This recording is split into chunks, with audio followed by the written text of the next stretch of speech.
Hi అండి, అందరికీ నమస్తే. Welcome to my channel. ఈరోజు కథ యువరాణి మౌనవ్రతం.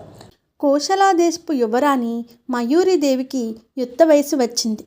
కుమార్తెకు వివాహం చేయాలని సంకల్పించాడు మహారాజు. కానీ మయూరీదేవి తన తండ్రిని చిత్రమైన కోరిక కోరింది.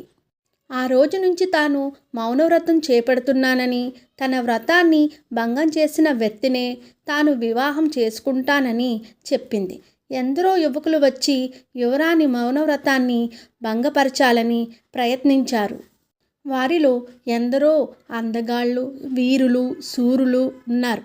అయినా ఎవ్వరూ ఆమె మౌనవ్రతాన్ని ఛేదించలేకపోయారు. రోజులు గడిచిపోతున్నాయి. ఇంకా తాను తన కుమార్తెకు వివాహం చేయలేనేమోనన్న దిగులు పట్టుకుంది మహారాజుకు. ఒకనాడు సభ జరుగుతుండగా ఒక యువకుడు వచ్చాడు. అతడి ముఖం తేజోమయంగా ఉన్నా ధరించిన వస్త్రాలు మాత్రం బీదవాడని తెలుపుతున్నాయి. అతడు మహారాజు దగ్గరకు వచ్చి నమస్కరించి, మహారాజా, యువరాణి గారు కొంతకాలం కిందట నన్ను వివాహం చేసుకున్నారు. కానీ నేను నిరుపేదను కావడంతో ఆ విషయం మీకు చెప్పలేక ఇలా మౌనవ్రతం అంటూ కాలం గడుపుతున్నారు అన్నాడు. వెంటనే మయూరీదేవి లేచి, అంతా అబద్ధం, ఇతను ఎవరో నాకు తెలీదు అంటూ గట్టిగా అరిచింది. అతను చిరునవ్వు నవ్వి, అవును, నేనెవరో మీకు తెలీదు. నేను అవంతి దేశపు యువరాజు వివేకవర్ధనుడిని.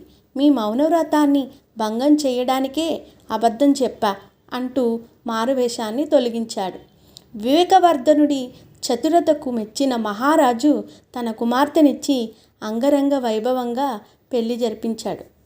ఈ కథ మీకు నచ్చినట్లయితే నా ఛానల్ని సబ్స్క్రైబ్ చేసుకోండి, లైక్ చేయండి, షేర్ చేయండి. నన్ను సపోర్ట్ చేసిన వారు అవుతారు. Thank you.